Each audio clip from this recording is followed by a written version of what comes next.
Hi there, listener. You're about to experience TADPOG. Tyler and Dave play old games, and there will be plenty of game talk, but also copious amounts of crude, off-color, offensive, and immature speech. So if you are of a rather sensitive humor constitution, we're just letting you know what you're in for with this show. It has games. It has jokes. You know, just games and jokes. Take the games, take the jokes, and have a good time.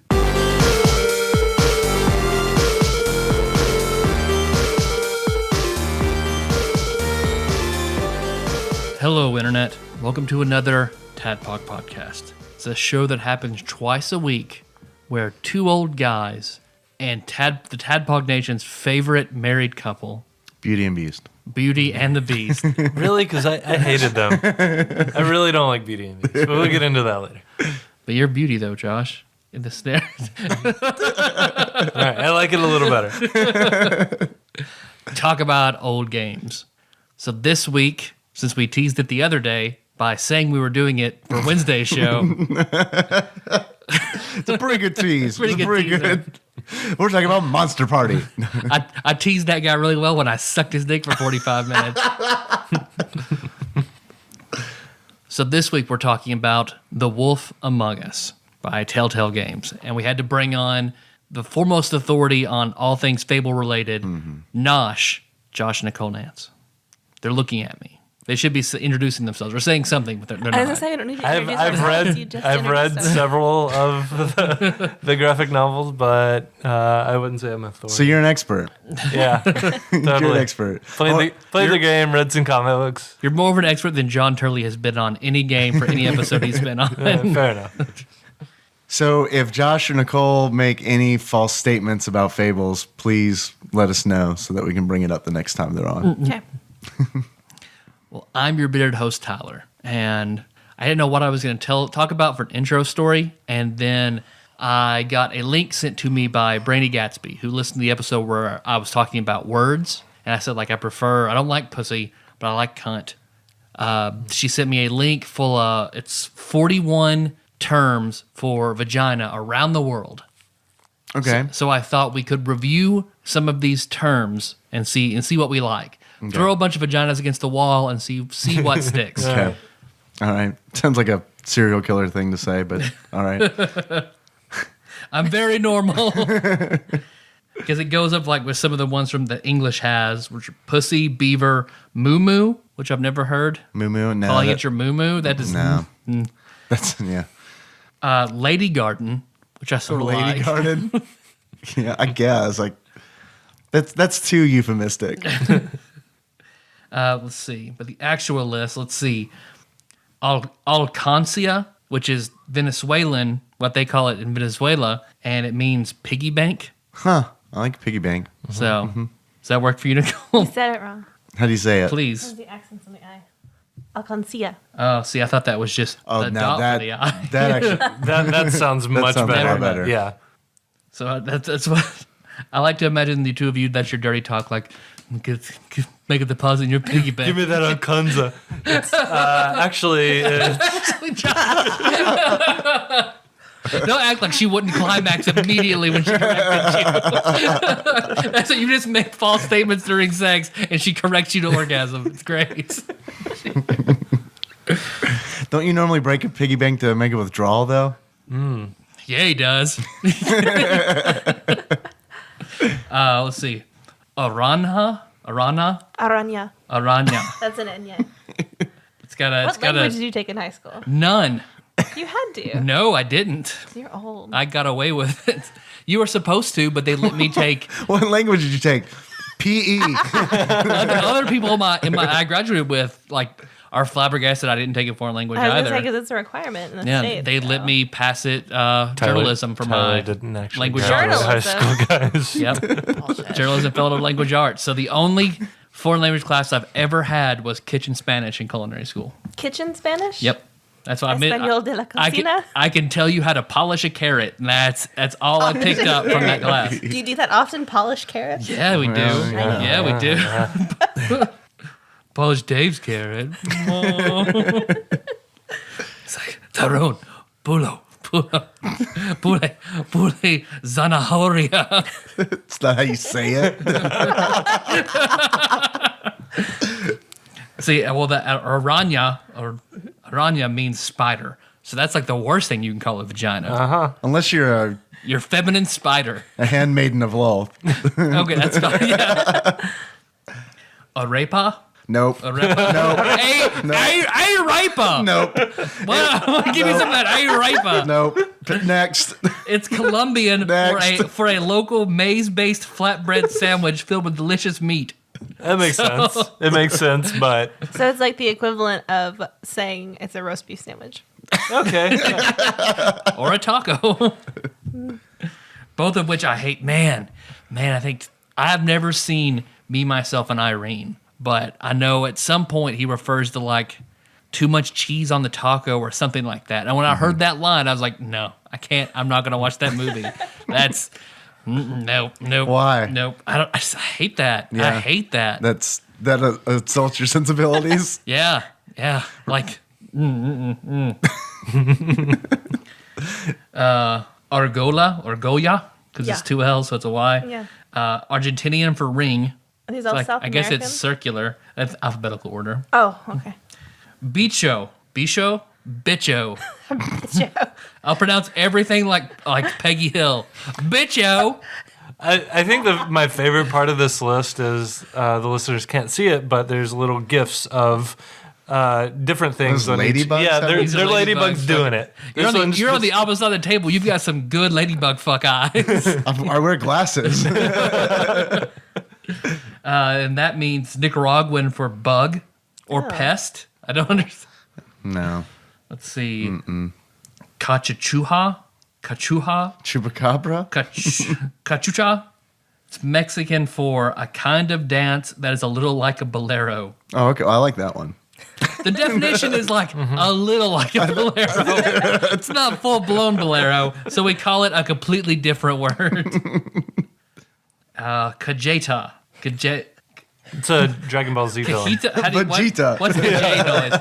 Is it he? No, it's just funny Cajita? because hearing you cajeta. Cajita? That's yeah, okay, that's fine. That already sounds like vagina. I'm gonna get your cajeta, girl. It's cajeta. Cajeta. South American for fudge. Just give it. Wrong hole, South Americans. Wrong hole. Champa?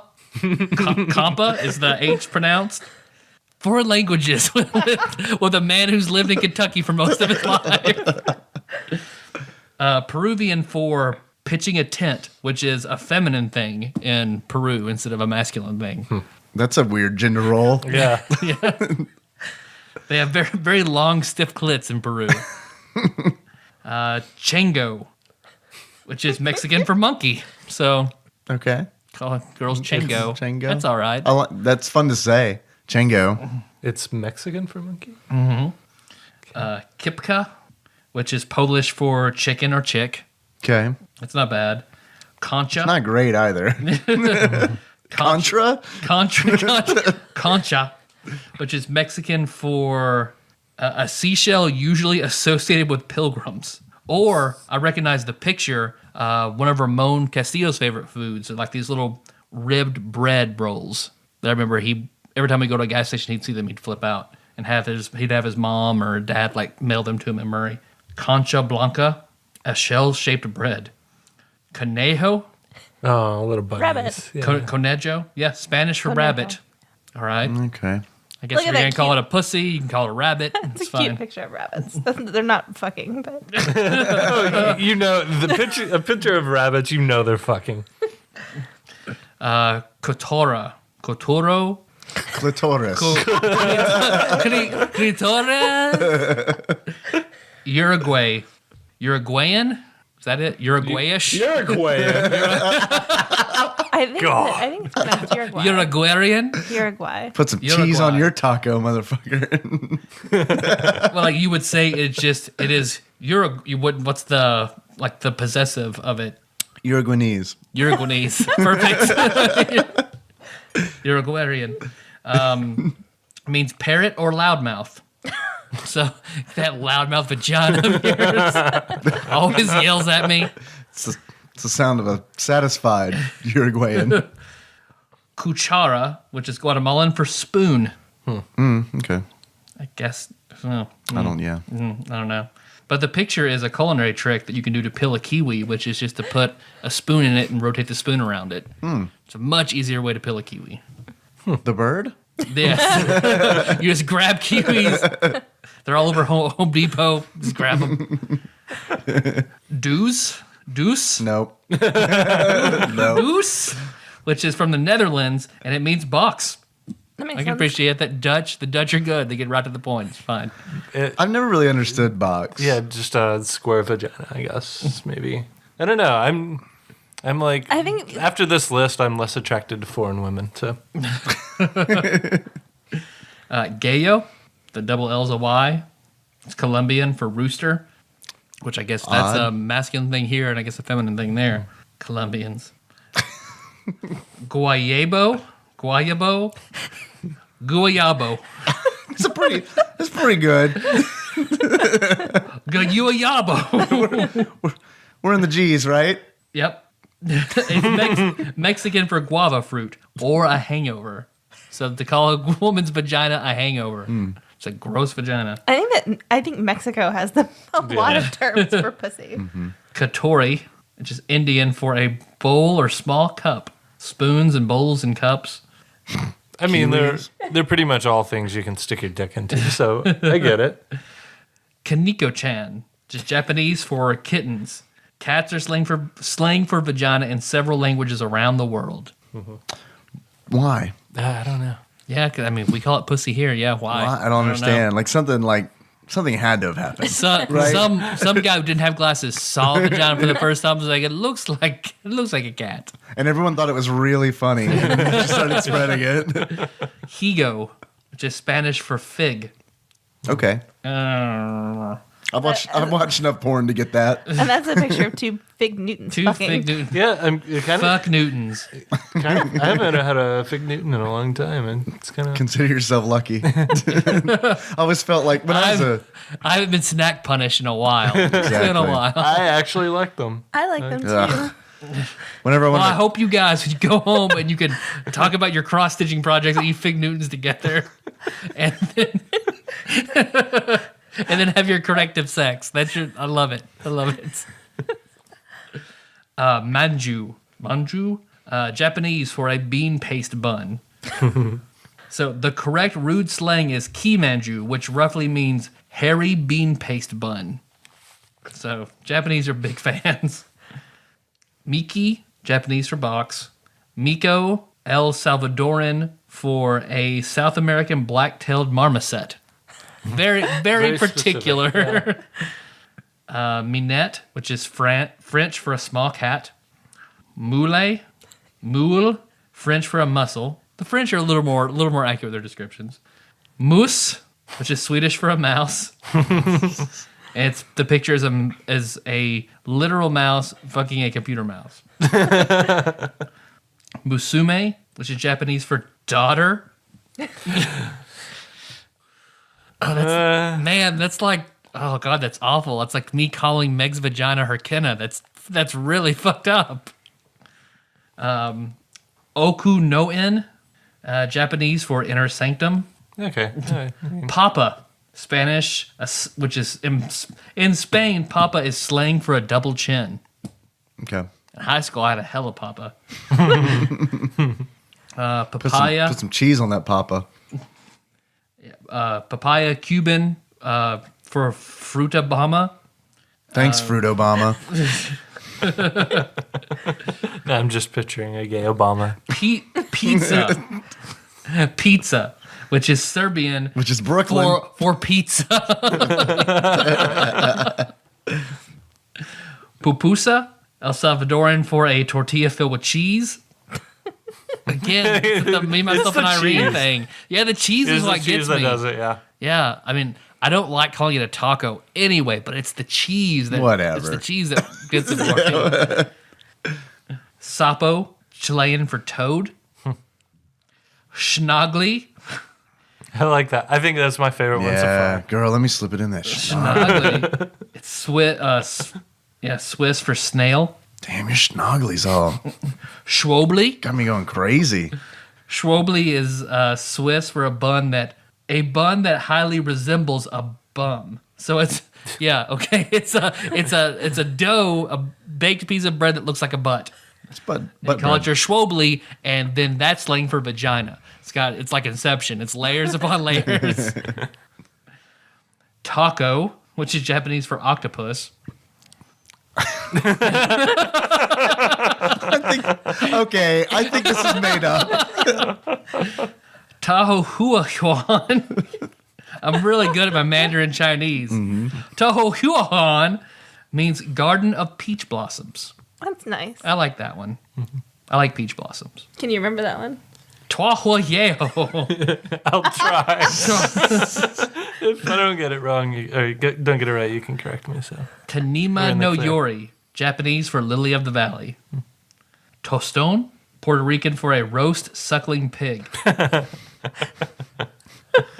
Girl, your tostón tastes good. Man, let me put an apple in there. Put some barbecue sauce on your tostón.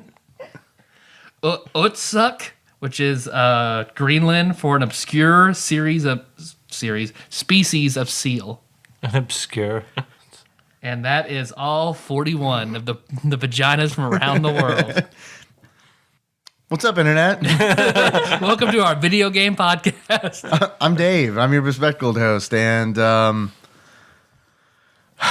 saw something the other day. Actually, this was a couple weeks ago. It kind of ruined porn for me for a couple days. Because I've got two Reddit accounts. I've got a regular Reddit account where I do public dealings, and then I've got a Reddit account that is specifically for viewing, saving, cataloging various forms of pornography. And you get access to that for $10 on our Patreon. No, that's not for sale. That's for me. Some things aren't for sale. That's one. So I'm subscribed to a lot of different subreddits, a lot of different sexual pornography subreddits. And can you tell us 5? Can you tell us 5? My favorite one's Hold the Moan. Hold the Moan is a great NSFW subreddit. Check that out. I mean, there's always the Gone Wild. Gone Wild's a classic. Sometimes it's frustrating, but I always upvote if there are exposed private parts and a face. Doesn't matter how unattractive the person is. Doesn't matter like if they're my cup of tea or not. They're always getting an upvote because they're risking career suicide. Once you told me that logic, then now I also do it. If they're showing their face, they get an You have to encourage that behavior. We're shaping a better world for tomorrow. Real girls can be frustrating though, like when I'm going through, because sometimes they're just full clothes shots and it's just like, get off my screen. I don't need your Sears catalog. No, thank you. Hand bras is good. I like hand bras. Gingers is good. Do you still do the hanging boob that I told you about? Yeah, I still do hanging boob. Specifically for girls that are bent over and the boobs are just hanging down. Yes. Titty drop. Titty drop's pretty good. I like that one. Homemade XXX, pretty good. I like that. I haven't even heard of that one. Gone Wild Couples, that's pretty good. Yeah, you looked at Josh and Nicole when you said Gone Wild Couples. Gone Wild Couples, guys. We're on there. Yeah. It's fun because like when I go through that, I am always like, is that Josh and Nicole? But to get your upvote, I know we're gonna have to show our face. I mean, I don't know how much cheese is on the taco, so I really can't. So yeah, how does that work if only one person shows their face in a Gone Wild couple? Usually they don't show their faces on. Yeah, I don't think I've couples. seen any that are. Yeah, I don't think I've ever seen any either. Which is really awkward for like, because sometimes they do like have the face in the shot. And they do that like black bar over the eyes, which is always just like, no, we can't. Like all of a sudden it like goes from something that's erotic to like America's Most Wanted or something like that. It's just like, back, can't deal with it. So I was a couple weeks ago, I was browsing my porn subreddit account, and I came across this photograph that was so out of place. It was actually like, it's pretty rare for me to find something that like really turns my stomach. I've seen something on eFucked that has done it before. Yeah. But this was like this. I clicked on the link and it was a photograph of a skinny woman. I know what you're talking about. Do you know what I'm talking exactly about? what picture you're talking about. Is What? she in a truck? No, she's not in a truck. Tell me about Okay. this. It's a skinny woman. The first time I saw it was in some, I forget the subreddit, but meth, not even once. And it is a very skinny woman in a truck, bent over, spread eagle exposing her vagina. And it is terrible. It's really, really terrible. It makes me talk like Linda Richmond from Coffee Talk. That's pretty bad. Yeah. That's extreme. It was a photograph of a skinny woman in a diaper. She didn't have any clothes on other than the diaper. She had a pacifier in her mouth that said, "I love daddy." And that is a pacifier that Henry has. So it was disturbing on so many fucking levels. Like I was going through. Usually my routine is I go through these links. I'm jerking it. I'm jerking it. I'm going through and like that was a showstopper. Like that was a straight up. I didn't log into that account for a couple days because it was just like I couldn't even look at the iPad without thinking about it. It was fucking awful. Like I wanted to make a comment that was just like, "Hey, fuck you.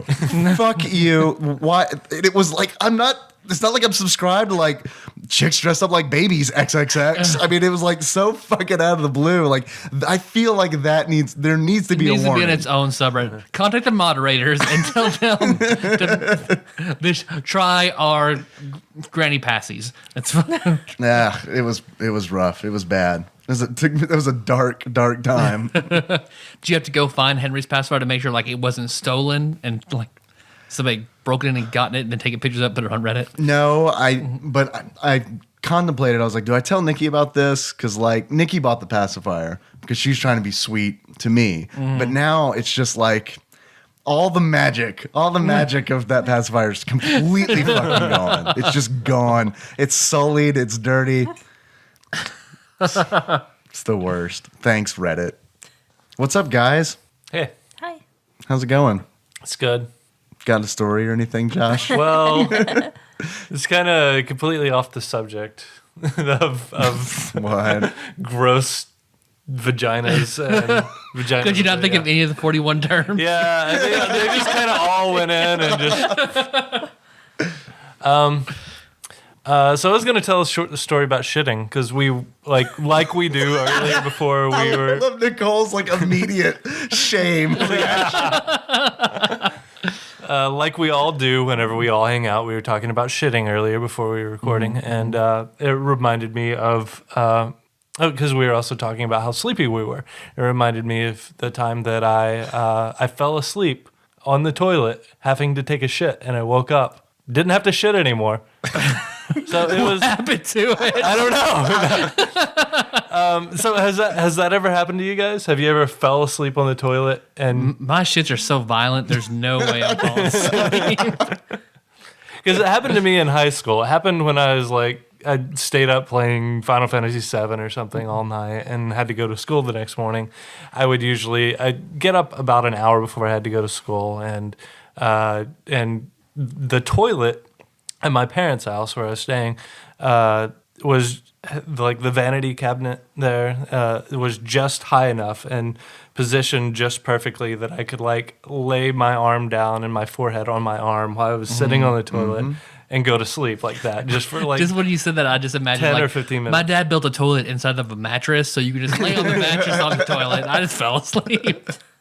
So no, it was fairly normal during that time for me to like take a nap while I was in the bathroom before school. But one time, It was normal for you to wake up and take a nap. no, that only. Yeah, That's the most Josh thing I've ever heard. But no, one time I shat while doing it. So I was just kind of curious if any of you guys have ever shit. Yeah, about 40% of the time that I take a shit, I'm sleeping. True fact. Nicole? I don't even have anything to say. Nicole doesn't poop. She's trained her body to be perfectly efficient. She's got rid of that function. I really have We're all waiting. I have no story. Tell us about your poop, Nicole. I'll try to bring it back to on topic. No, thanks. What's the topic? Vaginas, fetishes, or shit? That's the you have to choose from. I came here with the understanding that the Wolf Among Us was going to be the topic. No, you've been here. No. This is like your 20th episode. Come on. I've been deceived. So yeah, to bring it back to Wolf Among Us. I wanted you to play 12 hours of this game, have you come over and just talk about vaginas and shitting at you for an hour and a half. We are dragging this out like we did not play the game. Like everyone listening to this episode right now is like, they did not play this game. You want to get to it then? You look eager to talk about it. I am eager to talk about it. I was gonna say something, but no, go ahead. That's Go okay. ahead. I thought you were avoiding saying something. No, I was just gonna say that I really enjoy reading Fables, and I got to meet the creators at Comic-Con. I got their autograph. So Bill Bill Willingham, Yeah. Mark Buckingham. Yeah, Cool. She even got a little a drawing. Yeah, drawing. So I didn't have anything for them to sign, so one of them drew something for me. They're like, "We're not supposed to do this, but here you go." What'd they draw? It's a profile of a girl's face. I'll take a picture of it and send it to you. But Pretty show good. notes. Thank you. Cool. In my pre-show notes, I'm just going to write girl's face. There we go. You need to put in parentheses since you put it after those porn subreddits. You need to put No. in parentheses actual girl's face. we gotta. Oh yeah, that's another subreddit I subscribe to. Tyler's gonna take that profile picture and draw just a cock going into the mouth. Yeah. My sweet MS Paint skills. I can just give you a list of all the porn subreddits I subscribe to. That'll be that'll all just of be our the show notes. Will be porn subreddits. It'll be 28 subreddits. One of you, I guess it's you. I don't think I've ever seen your porn on your computer, but I've seen plenty of porn. Oh, yeah. Porn on Tyler's You've all computer. seen my porn on my computer. Because I'll plug it into the TV and we'll all look at it. The Seatbelt Effect with the Yeah. seatbelt between the boobs. I do like that. Is that a subreddit? Yeah. What is it? Just women in cars? Well, with it's not all seatbelts. It's the seatbelt effect. So it's basically things that separate the breasts. like that. That's why I don't want to be pornographic there. With my, No, hey, let me film it and I'll put it in the show notes. Yeah. Mostly like well-endowed women with seatbelts separating their breasts. So you know, hey, they're not just one homogeneous breast. Yeah. There are two breasts clearly there. Well, it's got to be a thing about them being like deep or something, right? Yeah. Like that's like Yeah. they sink in. Yeah. Depth perception. Yeah. Dave, do you hear that? Yeah. Yeah. Yeah, I hear that. I hear it. I don't know how to say it in Spanish, but I hear it. It's the lily orchard. The train. Lily Orchard piggy bank pit. Black-tailed marmoset train. Which of course ushers in a little segment that we like to call Dave Reads from Wikipedia, where I read from Wikipedia. Yeah. Guys, The Wolf Among Us is an episodic interactive drama graphic adventure video game based on Bill Pretty Williams' good. Fables comic book series. It is developed and published by Telltale Games, makers of the hit game The Walking Dead, and distributed by Vertigo and Warner Brothers. It is canon with the comic book universe and is set as a prequel to the comic book. The game's first season consists of 5 episodes, with the first episode being released for Microsoft Windows and Xbox 360 worldwide on October 11th, 2013. And then they just list a whole bunch of other release dates for the millions of platforms it came out on. Mac OS, PlayStation 3, iOS, PlayStation Vita, PlayStation 4, Xbox One, and then, the rest of the million. That's it. That's all they really say about it. There's more, but I feel like we're going to talk about it. Yeah. Yeah. So I guess we need to give a strong spoilers warning. Because I don't know how we're really going to talk about it without spoiling it. There's no way. And we may even spoil some of the story and the actual comics too. So Yeah. Well, you guys So will. there's Dave and I that. won't. Yeah, Oh, neither of you have read I knew Tyler hadn't read Fables before. But I've read the first collection, Okay. but I haven't read anything beyond that. Not because I don't want to. I really enjoyed it, but We it have was- them. You can borrow them. You do? You have all of them? Almost all of them. Mm-hmm. Awesome. not in the last probably 7 or 8 months, but But yeah, I have a lot of them. yeah. Sweet. Yeah, I definitely want to borrow them, depending on how much you spoil. But Well, right out the gate, I think this is the best Telltale game. Yeah. I think this is better than both seasons of The Walking Dead, better than Back to the Future, better than Wallace and Gromit. Like, I think this is the best of what Telltale does, in my opinion. I think it was really good. I think it's a really good game. I think it's different. It was an entirely different experience for me. I haven't finished The Walking Dead season 2, but from the one episode that I played, it felt a lot like surprise, the first season of Walking Dead. But I felt like the first season of The Walking Dead was a really emotional experience for me, and The Wolf Among Us wasn't an emotional experience for me. I feel like The Wolf Among Us was a lot. I was surprised by how action oriented it was. Yeah. Because there's a lot of quick time events. it's A also lot. more, I mean, it's more focused on the mystery. You know, you're investigating a murder. And whereas The Walking Dead was, you know, it's all Walking Dead related things. You're trying to survive. Right. You know, so So should we go and set up the premise of the world of Fables first? I think it's People who don't probably know a what good we're idea. talking about. yeah. Well, there's 40 different kinds of vaginas. 41, Dave. 41. That's the 41. That first one is the one that breaks everything and makes Fables possible.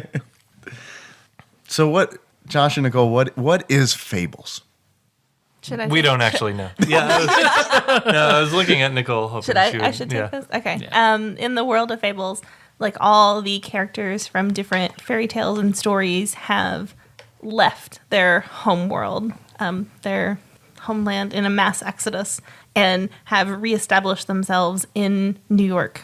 They have like magic that makes people, you know, like not remember or not notice them, and then they have their own like little community in New York. So all the fairy tales and nursery rhymes from all over the world live in one other world, divided into like No, kingdoms. they by... live in different worlds. They all come from different worlds, and Is it set up like Kingdom Hearts, and that like every system never of played Kingdom Hearts. tales is like a different place you can journey to?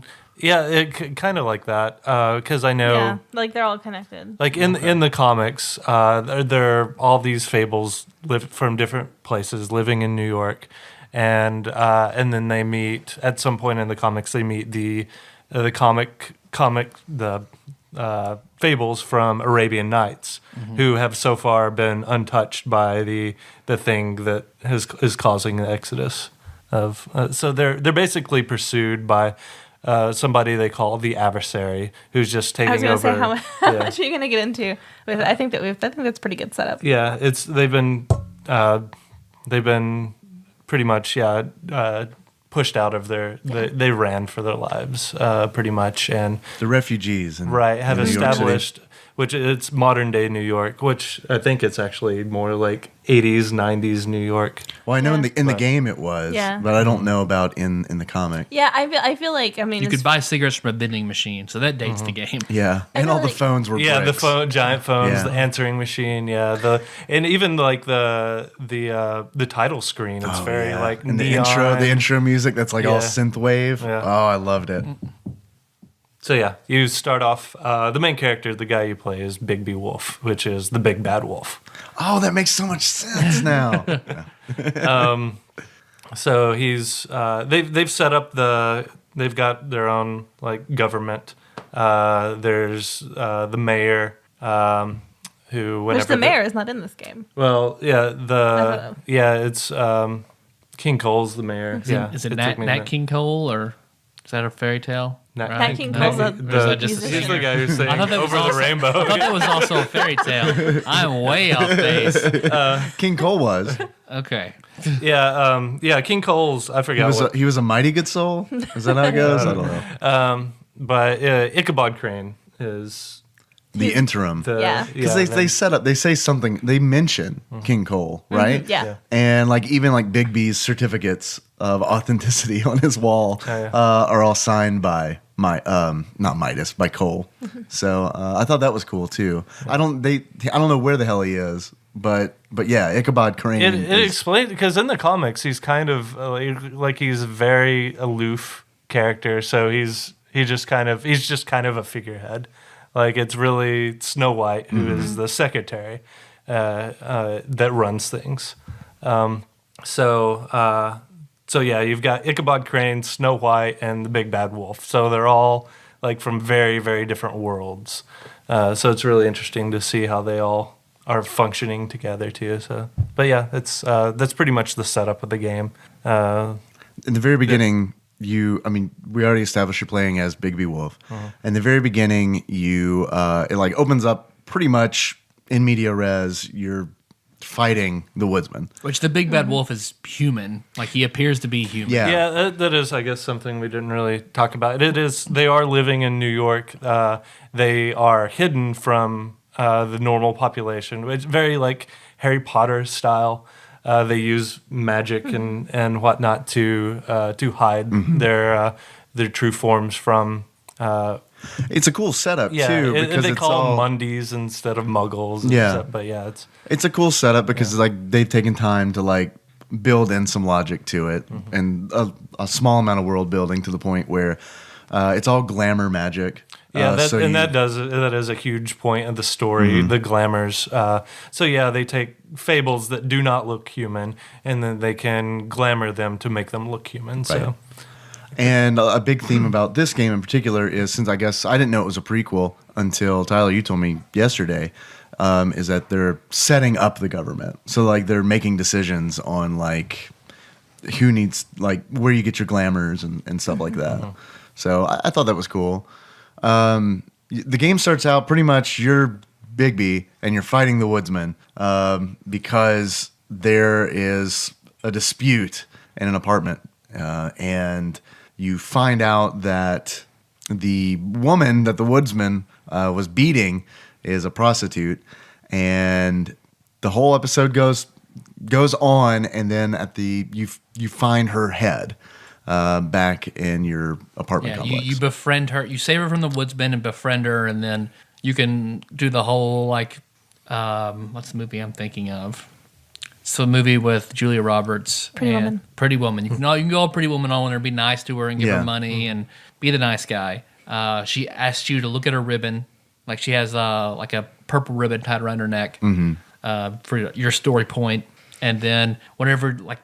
You go back various events at the apartment building where Bigby lives, Snow White, Ichabod Crane, Toad from, I guess, Frog and Toad. He doesn't live there. You're right, he does not live there. He lives in a different one. Beauty and the Beast live in their building. What's Toad from? Because I don't know. I was wondering what the fuck he was from too. Like, is there like a badger thing? Like, is there like what's Willow? Wind in the Willows? Yeah, is that what he was from? Maybe. Because what's Mr. Toad's Wild Ride? Could someone please explain that to me? my uncle took me on it, and I don't know. I've been different ever since. I think he's from Toad the Wet Sprocket. I think that's what that's from. No, where's Hootie and the Blowfish then? Well, that's just Hootie and his friends. But then, Bigby finds her perfectly severed head sitting on the doorstep, which then leads, like, I guess, the first case of murder amongst the Fables. Because you find out this prostitute is also a Fable. Yeah, I don't know if we said Bigby's the sheriff who's charged with keeping the peace, pretty much. So yeah, he's set up to. He's pretty much the only one in Fabletown with the authority to investigate. So that's why this all kind of. And there are so many Fables that no one really knows who all the other Fables are. Yeah, they've got a big book, but they have to reference that book as opposed to just knowing who the other Fables are. They'll be in different languages that aren't your Fable's native language, so they can't just all go and read and find out who people are. Right. The only way to do it is like there's a winged monkey from the Wizard of Oz that acts like the librarian, and then the magic mirror is in the library. If you say the name, they'll just show you. He'll just show you whoever the. You don't Fable just say is. the name. You actually have to the say rhyme. the rhyme. Yeah. Say a rhyme. Yeah, say it. But let's see. What did you guys think of the character Bigby Wolf? I really like Bigby. Yeah, I did a whole lot. I really like Bigby in the first collection of the comics that I read too. So like I knew going in that I liked this character. I will say that I really don't like his character design when he is not in human form. Like He's like Universal Studios Wolfman. And it's like I don't like that. Give him a varsity jacket and just call him Teen Wolf and roll exactly because like major spoilers. I want to go somewhere that's at the end of the game. So like if you're still listening to this and you haven't played the game, either play it or just play it. Yeah. Just play it and then come back. It's not and super listen. long. I was so frustrated the entire time playing this game because I was like, man, I just don't like how he looks when he's in wolf form. He's more man than wolf, and I don't like that. He's the big bad wolf. He's supposed to be a fucking wolf, not the wolf man. And then finally at the end of the game, it was like an amazing experience when he goes to like true form, right? Where he's like a giant fucking wolf. And I was like, yes, finally. I actually feel like. I feel like this was done on purpose. I like this a lot. Yeah, it bothered me because they're like 4 stages. So it bothered me too. It's like normal human form Bigby, Right. and then whenever he gets a little bit angry, Yellow eyes and some fangs. kind of the like He's a little the hairier. subtle, the subtle His wolf arm, features. he goes Robin Williams arms Yes. with nails. And then he like his third one's like he like hulks out pretty Right. much, and he's just this big hairy Hulk creature. That one I didn't like. Yeah.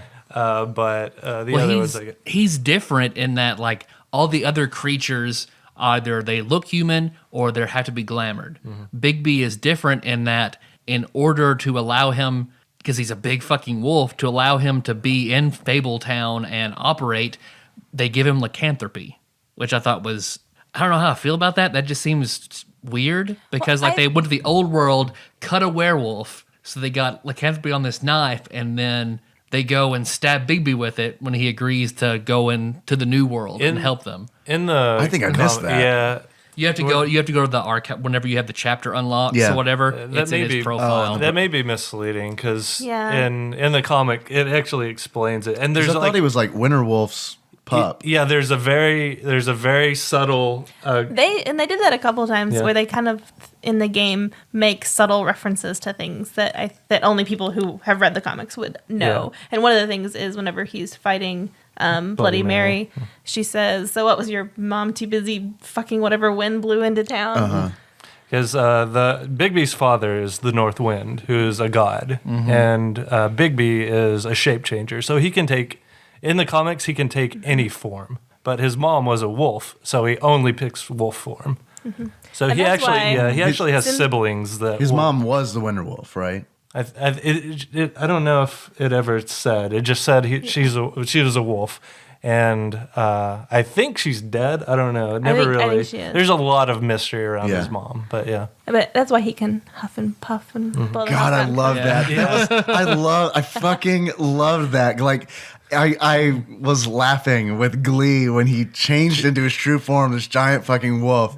And And the Q thing pulls up, I and know, he just and starts he sucking in inhales air. and then he blows air out, and it's just like the dumbest fucking thing. But it was just like I'm just rapidly pressing a button, just I fucking loved it. I really did. The whole game. I felt like it was a fun game. It was a really, really fun It's game. a really, it's so well done the way they're weaving all these stories together with modern rules. I thought Fabletown, I thought all this was going to be about stories. I didn't expect nursery rhymes and urban legends. Yeah, to they be, pull in a to lot be- of stuff. So yeah, Bloody Mary being a character that Nicole brought up. The Jersey Devil. The Jersey Devil being the other one. I really like the Jersey Yeah. Devil too. So there's stuff I didn't like, and even like Georgie Porgy, I did not expect. So I that's fucking love interesting. it. He makes all the girls cry. Like, I think that is like the best fucking thing about the writing, which I guess is probably taken a lot from the comic. I haven't read enough, but like the writing is so fucking brilliant because you can tell that there's a lot of time was spent making a modern interpretation of these characters just based on the simplest things, like a nursery rhyme, where it's like, okay, let's think about this. How would this be interpreted in modern day? because Georgie Porgy is a pimp in the game. Yeah. A very abusive pimp. Yeah. Because they did that, they did it in comics too. Little Boy Blue is a huge character in the comics, but he just has like this tiny little nursery rhyme about him. It's what is it? He has a horn. Yes. He's a summoner. That's about all I remember. How did you guys play Bigby? That's what I'm really curious about. Because like there are a bunch of different options. You can play him like a total dick, or you can play him a kind of nice guy. Did you have like particular style? Like, were you trying to stay true to the character when you were playing him, or like? Because he's a very conflicted character, so I think they did a great job of giving you the choices because Bigby used to be really, I mean, is the big bad wolf. He used to be evil. Now he's trying to be good and do some good, but he still has those urges, you know. So I think I feel like they did a good job of like you being. If you pick a bad choice or an asshole choice, you're kind of justified in that. So I think they really did a good job because there was the good choices, there was the bad choices, but the bad choices were still kind of in character. They felt right. Yeah. Nicole, how did you play? I tried to be as diplomatic as possible because I didn't want it to come back and bite me in the ass. So I tried to be nice to everybody. Did that work? Yeah. Yeah. Tyler? I tried to play him lawful, so I tried to play like a reluctant paladin. So like I tried to be diplomatic at first. People got a few chances, and then I was done.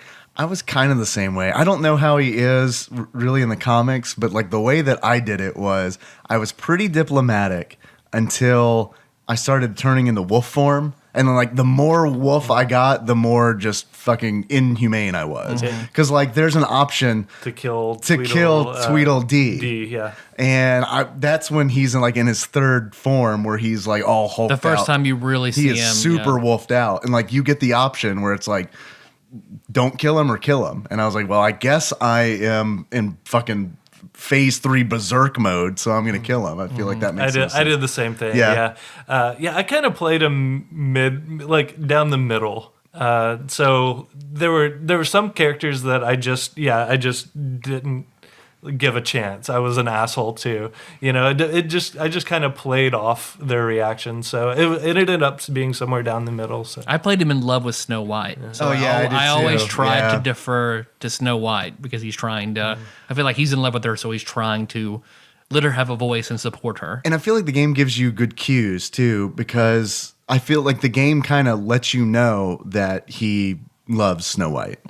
And it's kind of like almost like the game is giving you direction, where it's like, here's a way that you can play this character. Are the Seven Dwarves assholes in the comics? they don't talk about them. Yeah, I was gonna say. They just mention that you do not mention it around Snow White. Okay, because like whenever there's a fairy tale, you can look through this big page of like all the characters in their normal forms, and it goes over to Snow White with these fucked up looking dwarves around her. They're like, oh, okay, no, never mind, and you like look away. Yeah, I think that's just a running joke of the Fable series that's something Snow White does not talk about. So, but I'm kind of curious as to like me playing through. I knew like some of the characters aren't in the comics, but some of them are. Some of them are big characters. So I kind of had an idea of like I knew Beauty and Beast were good, but I'm kind of curious. There are some characters in the game that you don't know if they're good or bad. Like even through the end of the game, you don't know if they're good or bad. And so Josh and I were wondering, as people who had not read the comics, how you felt about specific characters that. Which ones? See, I don't feel like Beauty and Beast are good. Yeah. I see that's the thing. I like that skewed my judgment or my reactions to what they said in the game. Well, they're also like going through a domestic disturbance like through the entire game. Yeah, so like I knew where they're at in the comics because spoilers obviously. Beast becomes sheriff after Bigby, so it's so part of the Fable comics is Beast going around doing what Bigby did. I don't know if I would read that. I knew they were because I really did not like Beast. That I need to. Yeah, you're giving away too much. I'm trying to. Giving away too much. Fine. I'll tone it down. But You're basically like, let me tell you all of everything that happens in all these comics. Well, because like Bigby's pretty much Wolverine. Yeah. Yeah. Bigby's pretty much Wolverine, and like Beast Or is, Sabretooth. Beast is pretty much Beast. Yeah. Just because because in the first chapter you see Beauty sneaking out and she asks you not to tell Beast. And then you see Beast and he's kind of like, where's Beauty? Where have you seen her? And he's, because, watching, is the Fables, are there two different versions? Are there like the Grimm Brothers versions and are there Disney versions? Or is it just the originals? What do you It's mean? not the Disney versions, Yeah. definitely. It's Okay. I didn't know. This is way too dark for that. Are there two different like Beauties No, and Beasts? no. Are there? Okay. But When I was in Beauty and Beast's apartment, I kept expecting like a candlestick to come to life. but see, that's what I'm talking about. Is like I knew whenever that you run into Beauty and she's obviously hiding something. I knew it couldn't be that bad because she's in the comics and she's a good character. So I was just curious as to what you guys like felt about certain characters like that. Like, obviously like I was cooperative with Beauty in that situation because I knew there wasn't anything too bad she could be doing. I just stayed out of it because That's what I said. I didn't want to lie to him, so I just said not a marriage counselor. Sorry, yeah, man. exactly. It's like I've got a dead prostitute to deal with. So, and I kind of feel like that's kind of where I know we talked about this a lot at The Walking Dead, but like the illusion of choice does definitely come into play. It only made me mad once. Because I feel like the choice that I made was then refuted Is it in at the the end? next scene. Yeah, is it at the end with Toad? Okay, well that's Because you're that's right, what really twice. that's really pissed me off. You're right, that's twice then. You tell yours. The first one is whenever you capture Tweedledee and you have him in the cellar and he's tied up and Bluebeard wants to torture him. And I said no. I just played like I picked up his stuff and I talked to him. I restrained Bluebeard and fought him and I wouldn't let him torture them. I basically just charmed my way out of him, charmed his words out of him to talk to me. But then 2 scenes later, you're treated as if you tortured him and abused him. Really? So yeah, that made me mad. I tortured the fuck out of him. I tortured the fuck out of him. And I was like, I can't, because I get the Tweedles mixed up, which I think is totally on purpose. But like, I got such sick pleasure out of killing him, like in that alley, because it's like they're just fucking blasting you with shotguns. I mean, they're just like, well, they get away with it so many times. The whole fucking game, they're shooting you and just like trying to murder you. And then I just felt like that was like one of those moments where it's like I'm completely fucking justified in doing this. And of course, Snow White looks at you like she's just completely gutted. Yeah, but I think that's the only that disappointing look's the only thing, the only drawback to that decision. Yeah, because you meet the other Tweedle later, like the next scene. He does mention he's mad about it, but he's not like, you just killed my brother, man. He's just kind of like, you dick. Yeah. The scene that I felt like that really kind of shattered it for me was one of my favorite fucking characters in this game was Toad. I fucking love Toad. The game pretty much opens up. He's like one of the first characters you meet. He is like a total South Britain fucking man Toad who is crude, swears a lot. He's not a really great guy, but there's something really charming about him that I like. He's like your unreliable narrator kind of character. Yeah, exactly. That's a really good way of putting it. You get the option. His whole deal is he's not glamored. So you're, as the sheriff, you're telling him that he has to get glamored or he's going to the farm, which is where they keep all of the Fables who are animals. They can't pass as all human. the ones who can't pass as humans. So And they treat that like a fate worse than death. yeah, I know. And like, is it really bad? You guys have read the comics. Is the farm like awful? Nope. Okay. But they do treat it like the worst fucking thing. But do I go in the witching well or the farm? The farm. Well, I'm probably just going to go kill myself. Right. I'm not going to the farm. So later on, like in the last episode of the game, Snow White tells you that Toad's time is up. You got to like send him and his family. You got to tell him they have to go to the farm because they can't afford glamour. They can't afford a glamour to make themselves pass as human. And I had a wad of money that I had pulled out of Ichabod's coat pocket. I stole all the money that I saw in the game. I got all. Yes, me too. And except for the crooked man's money in the D's office. I left that there. I fucking took Because that my shit, logic too. being like, somebody's making a payment. If I take this, then It was Ichabod making the payment, so I didn't give a fuck. Yeah, because I was just like, no, I don't want to fuck with the crooked man getting his money, but I'll take Tweedledee's money and I'll take Ichabod's money straight out of his pocket. All of the money. All of the money I took. So I had this big fucking wad of money, and there's an option where you can give Toad the money so he can get a glamour for him and his family. And that's what I did. And he leaves all happy, and Snow White's like, did you tell him he has to go to the farm? He left really happy. And I was just kind of like, yeah, whatever. I did the right thing. Yeah, that's exactly. I said I did the right thing. I did too. And then, like, at the end of the game, it fucking ends with, like, Toad getting on this fucking vegetable truck with his son, and they're all really sad. And I'm like, I gave you, like, a lot of money. And he essentially says, Snow White just said no. And in that moment, I was like, fuck Snow White.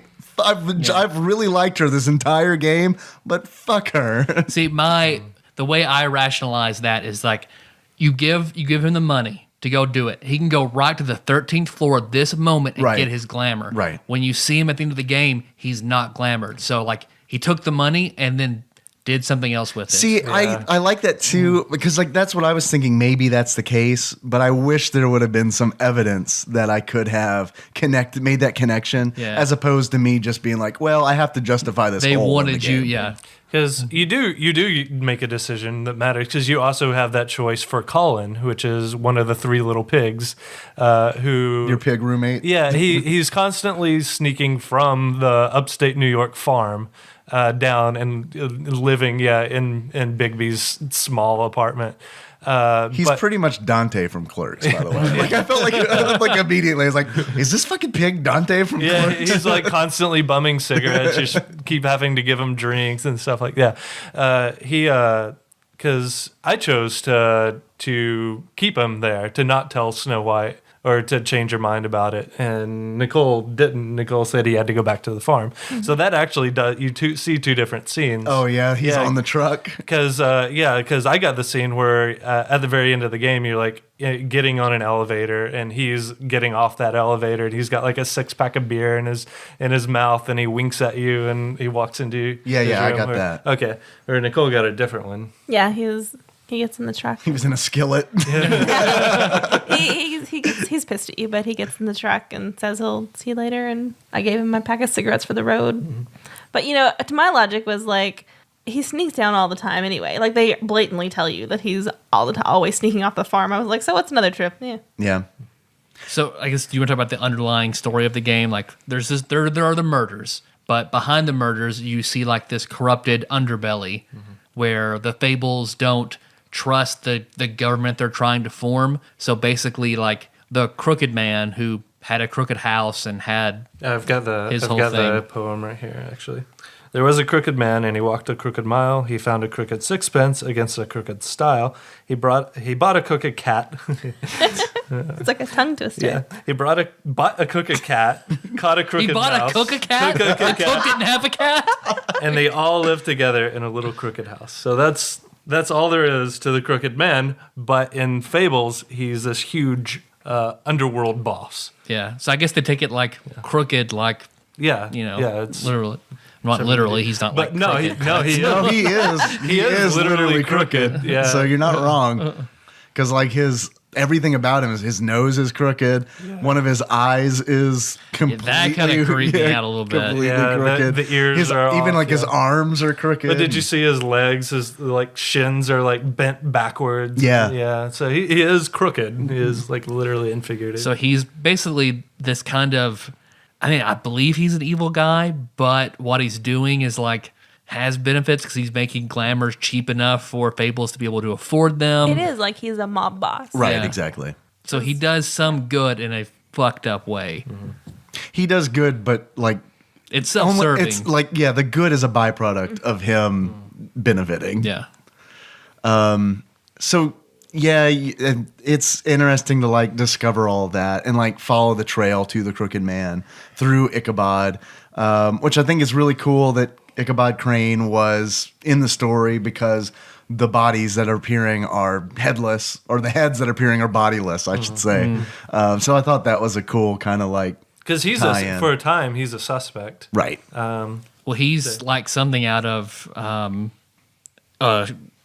SVU, you know, because he's your fucked up, like, Ichabod Crane's not a good guy, like, at all. He's smart, but cowardly and a fucked up sexual deviant. Yeah.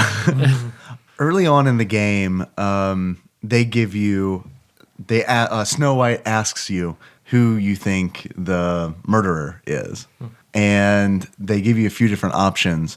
I selected Georgie because I felt like the reason I thought about this is because Tyler, you mentioned SVU. Like, it felt like one of those things where it's like, well, we spent a lot of time on all these other characters, but not Georgie. So it's probably Georgie. Yeah. I thought it was Bloody Mary, but I assumed he'd just go kill these people. So she's the murderer. I hated Bloody Mary. Like, I think she was constructed really well. Like, I don't say she was designed well, but like she was irritating to me. Like, she was designed so well that it was just like, oh God, I fucking hate her. Yeah, I thought she was great as a villain. Yeah, Oh, sure. Especially the boss fight where you fight her, like her real form. Yeah. because she's got like all shards of broken glass sticking out all over Her and the Magic Mirror have a rivalry. Yeah. The Magic Mirror hates her. I thought that was really cool. Yeah. But she reminded me of Handsome Jack. Yeah. And so it's just that whole like the first time you meet her, she's all like super arrogant and like it's just infuriating. So yeah, she's a great villain. Yeah. But I mean, like instantly, like she's so great a villain that instantly I was like, fucking hate her. Jersey Devil, I really liked. God, I love the Jersey Devil. because Who runs a pawn shop? He was just very Jersey. Yeah, and his true form is a great character design too, with like the cow skull. And the antlers. muscle, like the transition between the muscle and the actual flesh, and What is I'd never really heard of the Jersey Devil. I mean, they're a hockey team, right? But yeah, the Jersey Devils. but other than that, I'm not familiar. It's like urban an legend. Yeah. just a creature that had been sighted and based on descriptions people gave. Yeah, like think like Mothman, like you know, something Yeah, along exactly. those lines. Or the All right, so Mothman. I'm You're not familiar with familiar with- Mothra, but I'm not familiar with Mothman. There's a movie about Mothman. Okay, I don't see a lot of movies. Slenderman. He's a Slenderman. Phil Slenderman. Yeah. Okay. I'll put it in internet terms for you. He's like that, but for Jersey. Okay. And I think like when was the sighting? Like it wasn't super long. Early, It was like the 1900s 60s or something. I Oh, it was was thinking. early. Maybe it was the 60s. I was thinking early. For the 1900s. Jersey Devil? Yeah. He has a more like because Mothman is like a very specific time period, but Jersey Devil has a longer history. Spring Hill Jack Is there- a good example. Okay. So I was going to ask you if like he was Jack the Ripper, if he was a character, if Spring Hill Jack was a character, or if Jersey Devil is, if Amityville Horror is also involved or could be, if they fall in all those kind of lines. I don't think, to my knowledge, none of those I characters mean, have. Amityville, I would think would not. That'd be a stretch because like the Jersey Devil is like an urban legend, so it falls into like that myth story type thing. Nothing bothered me in the game. Like even like I feel like they could have done the Jersey Devil really poorly and it would have bothered me, but it didn't bother me because it felt like he fit in this universe. I kind of feel like they could have done pretty much anything as long as it fits in there because they really pull from a lot of different places. And it's amazing that it all works. Like everything's congealed and I love that. Who the fuck was Grin? The Shark Man and Grindel. Grindel from Oh, yeah. Okay. I never put that together. Did you rip his arm off? Nope. I did. I did. Because I was woofed out. Well, I've got a lot of the choices written down. Do you want me to go through and see what everybody chose for certain things, or? Yeah. Guess episode. Okay. Maybe the big ones. That's a lot the of big choices. ones. Yeah. We already talked about whether we told Beast or not. So whose house did you go to first? Because Toad calls you and says there's someone upstairs in the Woodman's apartment. And then, but you also have a lead to go see Prince Lawrence about Faith the prostitute. I went to see Toad. I want to see First. Toad, yeah. Me too. That's on the internet. That's the majority of people. Right. So I guess no one saved Prince Lawrence. I did not say Prince Nope. Lawrence. I didn't even know it was an option until like I went through like some extras in the game where I guess you can save him. I guess if you go to his house first, you can save him. So you went to No, I went to Toad's first as Okay. well. So like, well, that sounds pressing because Yeah. someone's in In the there, apartment. right. And it's So like, I yeah. want to catch him. because you use the magic mirror to scry on Prince Lawrence, and it looks like he's dead. Yeah. Like, I mean, there's all kinds of blood on the ground. There's a knife on the ground. You see like an emaciated man sitting in a chair. Yeah, it's like he's dead. Who did you arrest, D or the woodsman? D. Yeah, I arrested D. Yeah. Woodsman's an asshole, but That's I didn't. what I I didn't did as think he well. was guilty of anything. so. I didn't either. Let's see.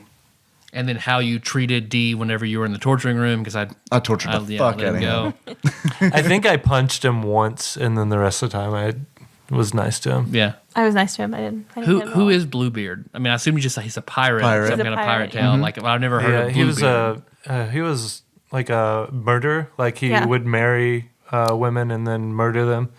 And then I forgot exactly what his story was, but it was like he was really rich and like but ugly. But I guess obviously they didn't like his blue beard was just so ugly nobody wanted to marry him, but he was rich. So, but yeah, it's just a small story. Yeah.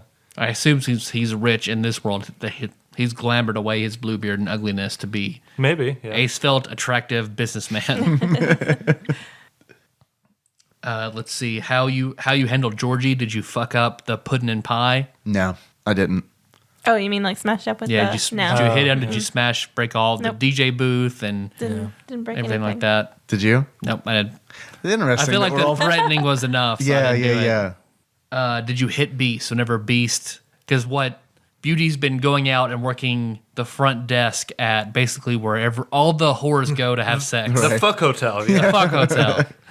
And she's working the front desk because she's so behind on her payments. This is what makes me think they're not good because like Their excuse was we're just used to Yeah. higher. We're accommodated to this yeah. lifestyle. Yeah, everybody else in Fables is like dirt poor and Yeah. barely making it. You go to their fucking apartment and it looks like the castle from Yeah, but they're worse off for it because they've been taking loans out from the Crooked Man, and like Beast is gonna fucking die like within the next couple days. So then, if you hit Beast whenever Beast attacks you because he thinks you're there to fuck Beauty. Which I thought was a funny thing because you fight Beast, you're punching him like he's punching you, you're throwing him against the wall. Fucking gouge his eyes. don't you? You take your claws and you Like gouge out blood his eyes. squirts out like a Mortal Kombat fatality. And then you finally get him down. You like pin him down and you hit him once, and then you got the option to hit him again, and that's like didn't hit Beast. That's it makes because they say like, well, Fables are really hard to kill. Yeah. But they're fucking dying left and right. I think so. I wonder It like depends, yeah. In the you can gouge their eyes out and they're fine. some but shooting Fables with a are, gun. yeah. But I feel like Beast, like I can almost feel like to me, this is how I justified it in my mind. It was like a D&D pantheon kind of thing where it's like, well, Beast is really well known. He has a lot of Yeah, believers. I wondered if it was how So popular their he's- story It is. Right, yeah. It is exactly is it like that? that because Jack, who plays kind of a Jack of Fables, who plays kind of a small role. In Is that the one who wears the game. Macy Star T-shirt? I thought that was really weird. Because he's actually a really big character in the comic books, and he's figured it out, and he makes movies. Like he goes to California, he makes movies about himself. Jack of Fables as this big hero is like, Jack the Giant Slayer. He like makes that all to movies, so people start to believe in him more, so he gets stronger. So it actually does mention that. That is Cool. like a very big theory in the Fable universe. That's why some of them are so strong as opposed to others. But it also depends Makes on sense the why donkey skin doesn't It's pretty easy to kill Donkey Skin. No Yeah. one knows who she is. But you know, like Bigby, the big bad wolf is just from the Three Little Pigs, but And okay, a bunch of Red other Riding stuff, Hood, yeah. but he's the child of the North Wind, so he's nigh unkillable. Because he, like that one scene where he's just getting shot with like shotgun blast after shotgun blast, and he's just taking it and slowly walking forward. Yeah. So that's like not all from Belief. I'm sure it has. So there's like kind of a balance between, I guess, mythology and like the worship essentially that from people. Are the trolls from anything? Because I had no idea about the two trolls. what's the Billy Goat? Billy Goat? Billy Goat's Graph. Yeah, Yeah. because like the Trip Trap Bridge, that's the bar that the troll owns, is the Trip Trap bar. And she lives Under the brick, okay, right. all right. So that's I assume that's what Yeah, it is. okay. Let's see, because the choices were, let's see, if you interrupt Snow White during like her eulogy, No, I didn't. which I think like 97% of people Yeah, didn't interrupt there's no her. reason to. Yeah. It was just to be a dick. Like it's the only reason to do that. Because one thing that changes this one, because you get to where if you could go investigate the Trip Trap, if you investigate the apartment, Ichabod's apartment, or if you go to the Tweedle's offices, Yeah. you get to pick which one of these three you want to go to. Depending on which one you go to, you get another choice. I went to the Trip Trap first, As did I. and then the Tweedle's office. Yep. I went to the Tweedle's office last. Did anyone go to Ichabod's? I did second. What's there? What's the flying monkey's name? Buffkin. Buffkin. Yeah, Buffkin has gone up there, but Bluebeard went up there first because that's the choice. Like They're fucking, aren't they? Because basically, right before that choice, Bluebeard pretty much forces himself into the investigation, Right. and says, "Whichever one you don't go to, I'm going to." And so he went up to Ichabod's office and burned a bunch of evidence. So Why? So Buffkin, I don't know. I didn't catch him. So Buffkin just says he tried to stop him. And you get to like go through the charred remains of all the stuff that he burned. So But you can't say anything on Yeah. it, so. I never. Here's the deal with Bluebeard. Like Bluebeard and Snow White do not get along, and like Bluebeard's kind of like interjects himself into the investigation. And as a player, I was just like, I don't fucking care. I mean, he's not going to impede me. I'm the Yeah. fucking big bad wolf. Like Yeah. this. I mean, I'm just going to do my thing. Yeah, if you want to go to Ichabod's apartment, fine, fucking do it. Yeah. Because from what I looked at, that if you went to the apartment first, you could have an interaction with Jack and Oh, make some really? kind of a deal with him. So I don't know where it goes or anything, but that happens if you go to the apartment first. If you offered the flycatcher a job, Yeah, I did. I was like 97% of people did. Yeah. which is yeah. something else. One of the other points is like, if you guys don't know who Flycatcher is, I don't know. That's what I was going to ask. What's he from? Because like I feel like in that scene where you're at the Tweedledee and Tweedledum's office and Flycatcher's like looming around, like if I didn't know who he was, I'd be nervous about him. Like I would always like as Bigby be on edge because he's kind of shady, like this shady janitor. And He didn't seem threatening to me. And Bigby like delivers some dialogue that made me believe that they knew each other and they were on okay terms. well, he's in the comics quite a bit, but Nicole's mad at me for spoiling things, so I won't spoil anything. he's because it says in his data you unlock that he's the frog that was kissed that turns into a prince. Oh, Yep, okay. Frog Prince. Okay. And his whole family was slaughtered. So he's a janitor just trying to keep his mind off things, going from mind-numbing job to mind-numbing job. I think his real name's Ambrose or something like that. Let's see, if you burn the tree, the witch's tree. No, I didn't burn the tree. So yeah, you finally find the witch who's giving black market glamours to everybody, and she's using a tree like as her source of magic. So yeah, but there's Because Snow White fucking wants. Yeah. She's wrathful with That was with another. This woman. Yeah, that was another moment where I was like, "Fucking really, Snow White?" Well, I kind of saw where she was coming from because the witch made a glamour that turned Ichabod's fuck toy into Snow White. So there's made his fuck toy troll look like Snow White. right? Yeah. So It's a pretty cool world, guys. It's a pretty cool world. So I know she probably felt a little bit violated there. So I kind of understand some of the rage. Okay. But yeah, I stopped her from burning the tree. Nicole, But did you burn the tree or save the tree? I did not burn the tree. I was expecting you to burn the tree for some reason. Nope, didn't burn the tree. I told you I was trying to be diplomatic to everybody. Well, if you'd be like, bitch broke the law, fucking burn that fucking tree down. Well, Nicole might have done something differently. We got to go through the proper channels, though. We have to form a tree burning committee, schedule a few meetings, figure out the best way to burn the tree. And the last one is if you killed D or not, Yeah, totally. which I did not. Yeah. What happens if you don't? He slumps down and Bloody Mary basically calls you a pussy. Oh, I'm totally glad I killed him. Yeah. Nicole, what did you kill him or No. did you leave him? I left him. And he's in the other scenes for the rest of the game. Josh and I are the murderers. Yep. Well, I'm kind of glad we did because there's that scene toward the end of chapter 4 where you have to fight all of them all at once. It's like Georgie, the Jersey Devil, Tweedledum. I think Bloody Mary shows up. Yeah. Yeah, to Yeah. escort the crooked man out. So do you have to fight him too? You fight Tweedledee and Tweedledum in that scene? Yep. Yep, they're both there. And really, by comparison, 3 is like an awesome chapter. 4 is just building up to chapter 5. So there aren't any great choices in chapter 5. Like if you've seen Call Him to the Farm, if you try to remove Nerissa's ribbon, who is the Little Mermaid, has to be a prostitute in this world. You see her boobs. Yeah. You see her boobs. Yep. So if you were on the fence about whether or not to play this game, you see her boobs in episode 2. So you should probably get it. If you send Toad to the farm, if you decide what you say to the crooked man, if you decide to deal with him or immediately try to arrest him or smoke a cigarette.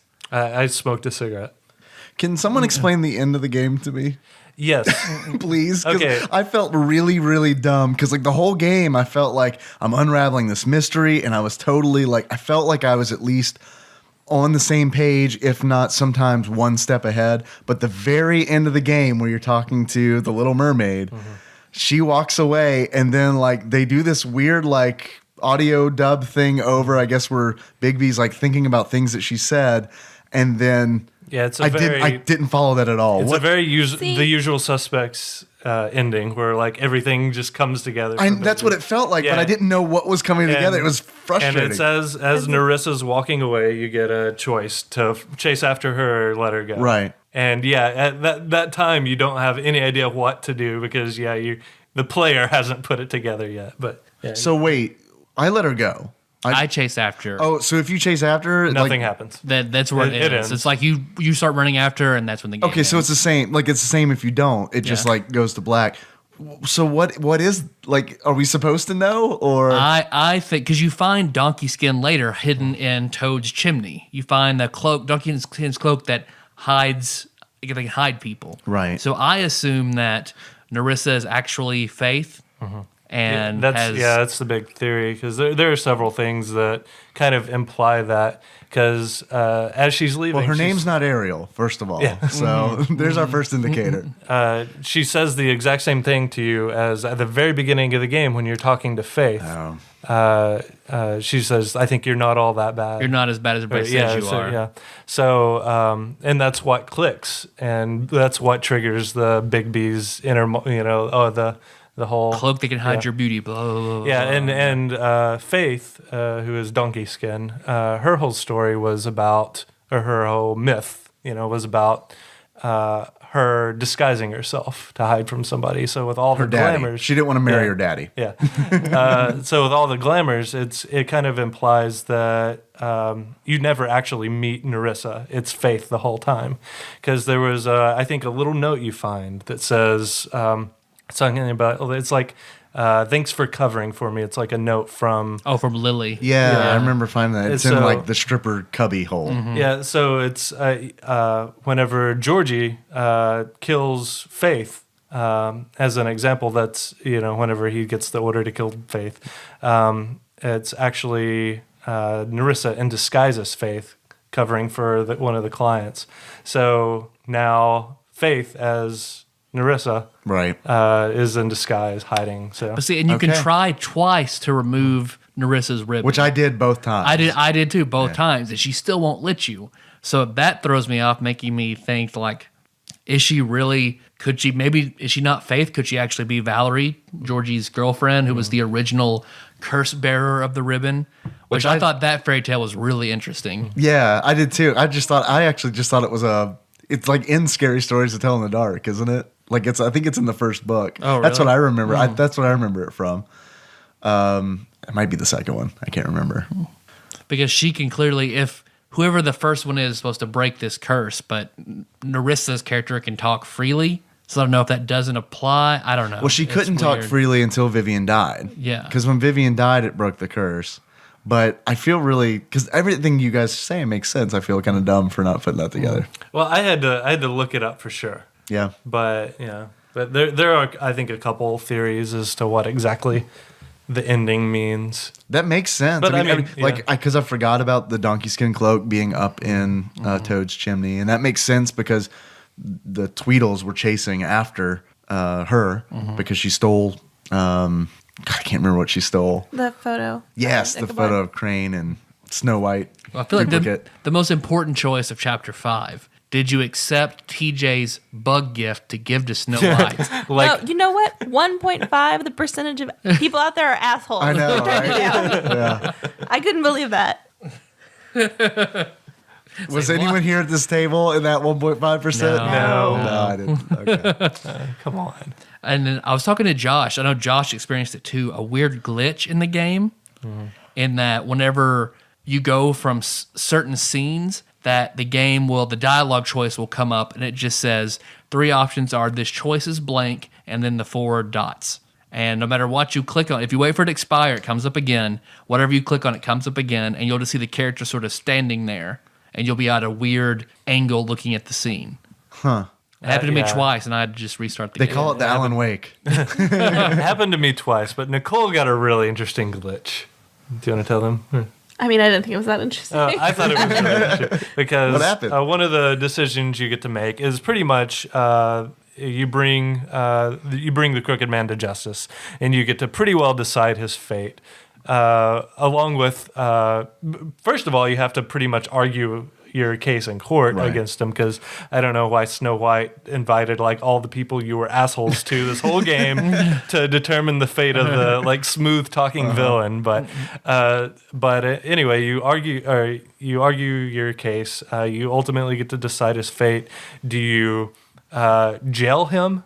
Do you throw him down the witching well? What is the witching well, by the way? Is that nothing from, ever comes back? What's it from? Is that from a thing?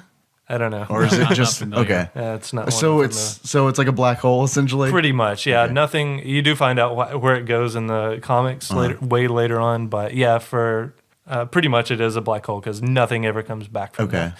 And everybody's afraid of it. So you get to imprison him, throw him down the witching well, or rip off his head. Right in front of all these people. So which did you guys do? I chose to. I can't remember what the original choice was. Oh no, I chose to throw him down the witching well, and then like he totally springs out and grabs me and starts pulling Bigby towards the witching well. At which point I just turned around and pushed him down there. Okay. So it glitched out where she's about to throw him down the witching well. Yeah. And it's like a gif of just him like shoving him down the witching well, then pulling him back, shoving him down and pulling him back, and it's just over very rapidly. So so Bigby's just shaking the crooked man over the witching well. So I think she had to restart the game. I did. Yeah. I had a glitch. That's a brutal point because you have to go through a whole bunch of their shit, right? Yeah, it's like I had to go all through the whole like trial portion again. Ugh. So I was yelling obscenities. I had a glitch where the shadows stopped working. The game is super stylized, by the way. Like everything has this like posterized effect, which kind of makes it look like a comic. And because of that, there's like really sharp contrast between and really hard lines and throughout the whole game. And I had this glitch where the shadows just stopped working. And anytime there would be a shadow, it looked like the predator was cloaked. So like there would be just like these ripples in the wall, and it would like really. Are we sure it wasn't the predator? Though? I mean, he could be plausibly in this universe. I had a really good time as I was playing it, trying to cast the movie version of this game. I had Gary Oldman as the Crooked Man. That's good. I had a really hard time with casting Bigby. Hugh Jackman. Yeah. I guess Hugh Jackman. Like if Tom, like I'm not a big believer in Tom Cruise, but like Tom Cruise like looks like a wolf. So Like to see Liam Neeson as Bigby as well. yeah, that would be good. Snow White has got to be like her character design is like pretty much Megan Fox. Yeah, you're right. Because like there were several times where there's like a close up of her, and it was like, there's no way that's not Megan Fox. And Beauty is like Scarlett Johansson esque. Yeah. And Beast is just the worst. Beast is the worst. Ugh. That's pretty much the So game. Are you guys planning on reading comics after this? I was actually going to ask. I'm really tired, but I was going to ask if you guys mind if I follow you home to get volume 2 of Fables, so I can maybe read it. I mean, coming from the perspective of someone who has read them and is a really big fan. I was telling Dave he could. Oh, Thank you. I feel like they did a really good job of staying true to the series and really capturing the essence of it. Like the attitudes and the plot lines just really fit really well with it. I don't feel like it was strayed too far. It was good on its own, but it was also good for the fans. So I feel like that was.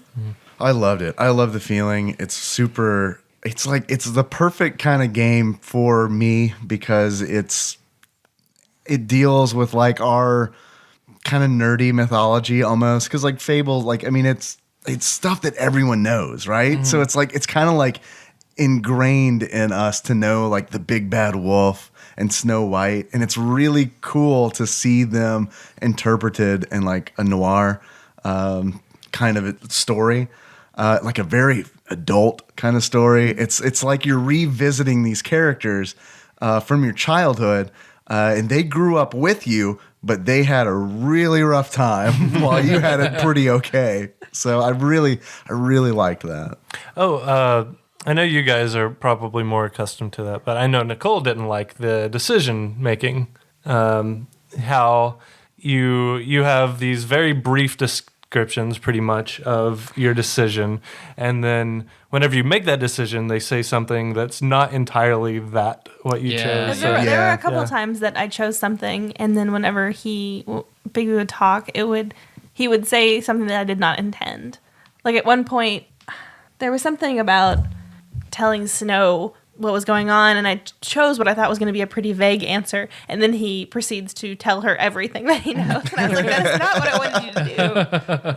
So. It only happened to me once. It was when you finally catch up with Georgie, and he's been gutted pretty much, and he's bleeding out, and you get a choice to kill him or let him live. And I was like, I guess I'm not wolfed out right now. Right. I'll let him live. I was the same exact way. And immediately it's, you chose to let Georgie suffer. Yeah. And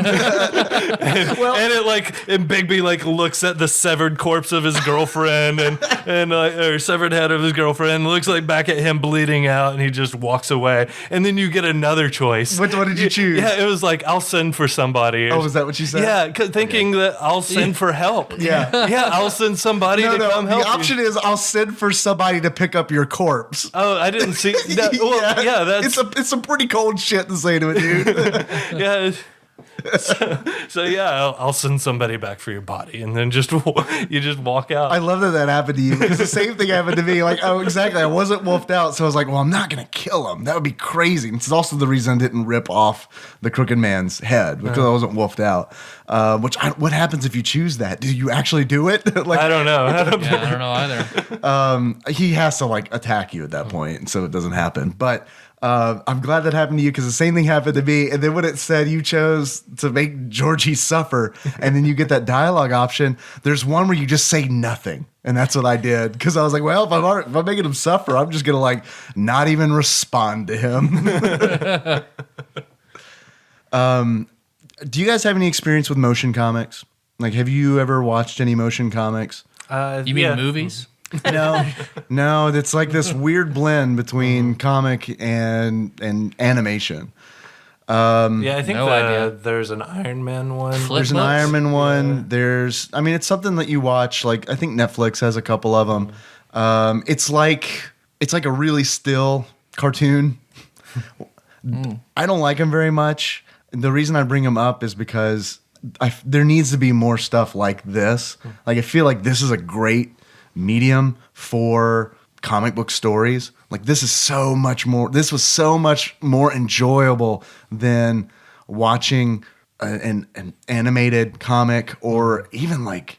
And I love reading comics, but this was great. Like this was such a good presentation that I would rather play this game than read it in comic format. Like this was such a cool experience. I wish there needs to be more of it. And this might be because I just recently I got on this Doctor Who train just recently. Everyone's into this. I fought it for a while. I finally pushed through. So the whole time I'm playing this, I'm thinking Telltale should do a fucking Doctor Who video game. Like, because everything's episodic. And also might have something to do with because the season I watched was all about Bad Wolf.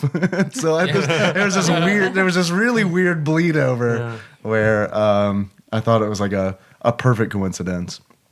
Yeah, there's a lot of shit I want Telltale to do. It seems like there was something going around Reddit. Do you remember what it was, Tyler? I remember I told you. It was... You're right. Something on Reddit. There was somebody mentioned a perfect thing for Telltale to do. I can't remember what it Oh, was. God, that's going to bug the shit out of me now. Has anyone here played the Game of Thrones series? I hear Or it's Tales good, from the Borderlands? Tales from Borderlands is too expensive for me to get right now. Yeah. I want to play it, but I'm not going to pay over $10 for it. Archivist Corn says it's like the best thing. Yeah. I don't think it's the best thing for me because I'm not really into the Borderlands lore, but I feel like they do such a good job that I would probably pick that up on sale anyway. I don't just feel like because it you would play enjoyable. Borderlands for the lore, though.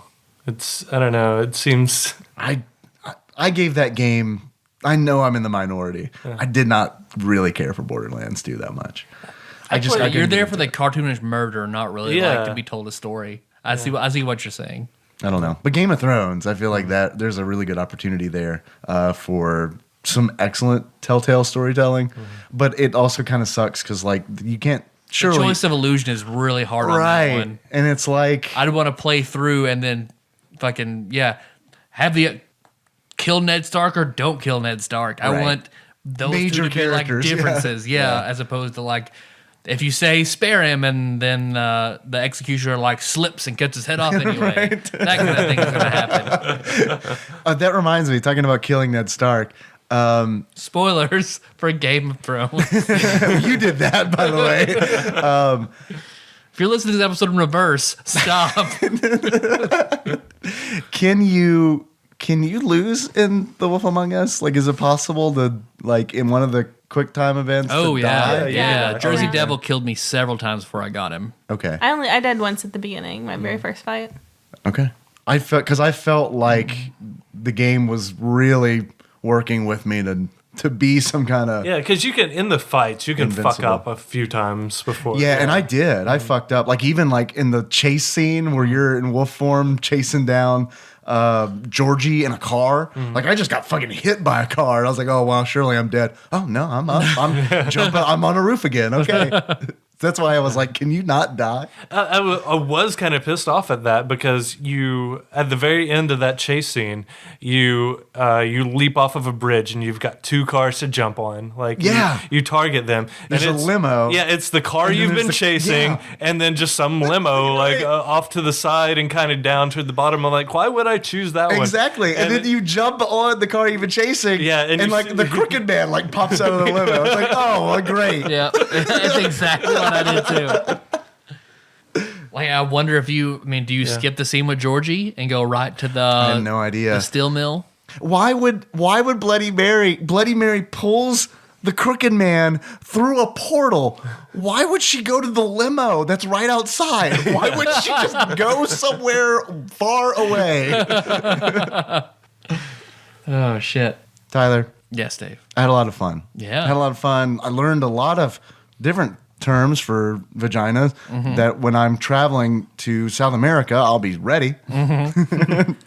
I'll be ready to be extremely offensive, and I'll know to be wary of any black-tailed marmoset. But I've got an important question for you. If you were to give the wolf among us a beard, what kind of beard would it be? Well, see, I sort of feel like a reference to Community. Like some of the characters feel in that A too. Wolf Among Us are like, could possibly be the darkest timeline, me and you. Okay. So for a beard, I'd have to give it darkest timeline, me, the woodsman's beard. Okay. I like that you brought that up because we were talking at the cabin, we were talking about like group cosplay. And then like immediately after that conversation, I started playing this game and I was like trying to like put us, not only am I casting the movie, but I'm also like, all right, who could we all cosplay as? And you were totally the woodsman because you have a red beard like the woodsman. Red beard, not much hair, and I have an axe. So. Exactly. Tyler, Yes, Dave. if you were to give this game a pair of glasses, what kind of glasses would you give it? So then I feel This like is dark timeline me. darkest timeline you, Ichabod Crane's glasses. Ugh. Right. Thanks. To where your subreddits Just are craven and fucking overwhelmed. trolls. Yeah, that's Dave, all right. He's also there are a lot of characters with glasses. So Thank you. You're a badass. I'm an alcoholic who beats prostitutes. I said a badass.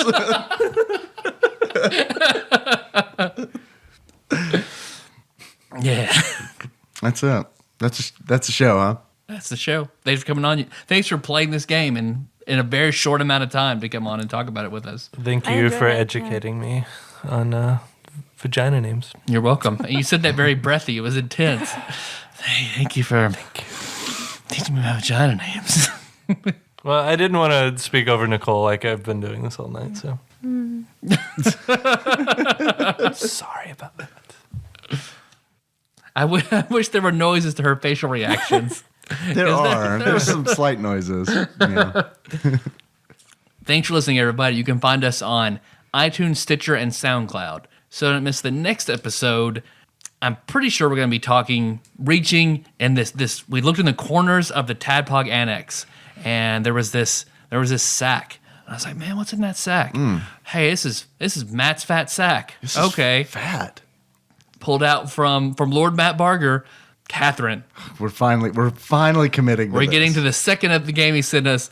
2 years. God. We do one of Matt's fat package a year. God, it's so fucking scary to actually commit to this because this is no joke. I'm gonna pull the curtain back. For like the last 2 months, Tyler and I were like, we're gonna do Catherine next week. Yeah, we're totally doing Catherine next week. Totally do it. It's been 2 months. Yeah. So now we're committing, and that's scary. The scheduling has been hard to do, and we only have one copy, so we have to like make sure we both were able to get it done. So, but probably, what if the choice is doing Catherine, that's like accepting Toad's son's bug. There's like a 98.5% chance, but there's those assholes that we might I don't know, we might do something else. Now So I have to probably play Catherine in character as TJ. who is also that's the voice of Clementine from. Oh, really? I believe so. I didn't look that up. I just thought it sounded a lot like Clementine. I could see that. That reminds me, something Nicole pointed out that I didn't catch on my playthrough was whenever you're in the bar with Gren Yes. drinking. And I he know what you're drinks, going with. He's drinking a lot and he passes out and it says Gren will not remember that. I Yeah. loved it. I also loved how this game, back to talk about the game, I can fucking talk about this game for a long time. I loved it that much. But like this game was so different to me than The Walking Dead because every time that would pop up in The Walking Dead where it's like Clementine will remember that. Reset. Exactly. But in this game, it was like, fuck it. That's right. You're going to remember that because I'm the big bad fucking wolf and you're going to deal with it. You're not a little girl who I want to love me. Fuck you. I'm not the father figure. I'm the big fucking brother in this game. You know what we still like, Dave? What still helps us out? Our 5-star iTunes reviews.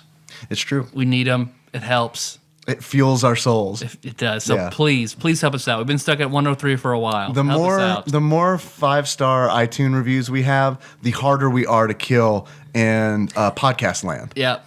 Yep. Right now, we're the equivalent to Donkey Skin. Like, no one's heard of Right. us. We're two whores just jerking off lumberjacks. That's what we do.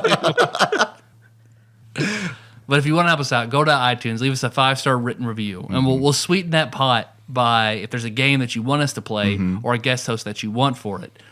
Take that and put it in your review, and we promise we will get to it eventually. I almost said Mr. Ventilation again. Yeah, I thought about it too. I was trying to see what kind of like mouth shape you were making, but it was covered by a huge black pop filter.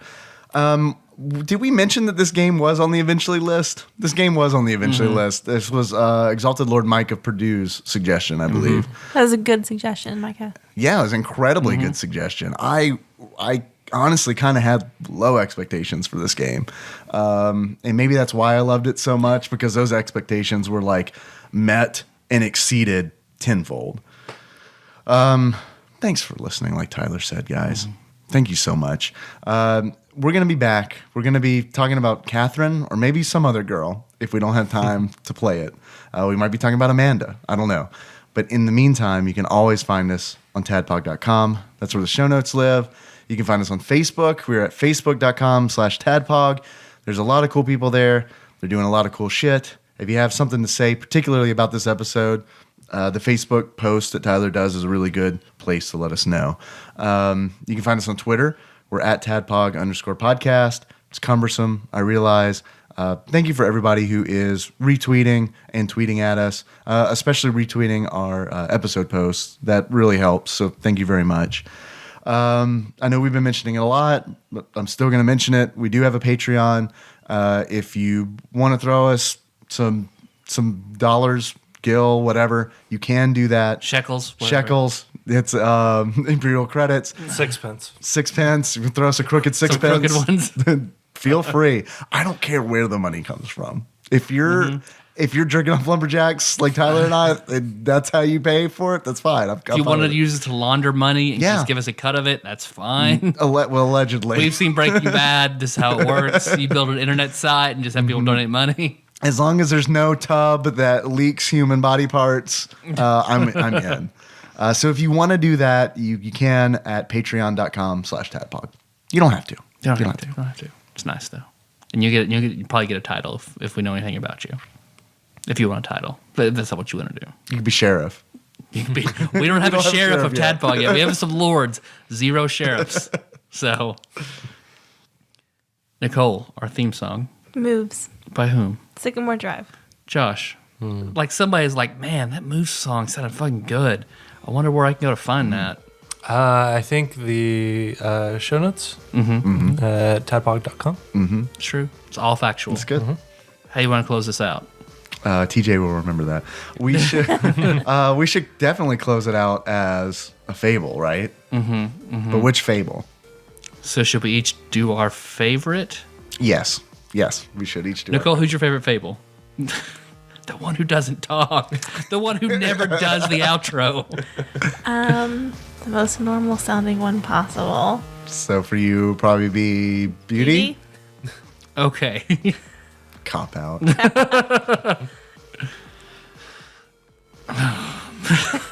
Racking my brain. What can I do? Okay. As long as somebody does Toad, I'm cool, right? Don't worry. So until next time. Tropical Capricorn. I just blew. That was Big B. I was blowing. You were huffing puffing.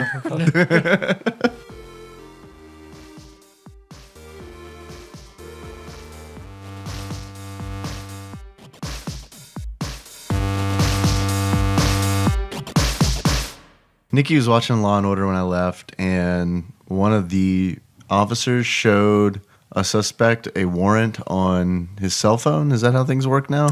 No. He was like, I have a warrant ticket. I was like, wow, all right. But you can do coupons now.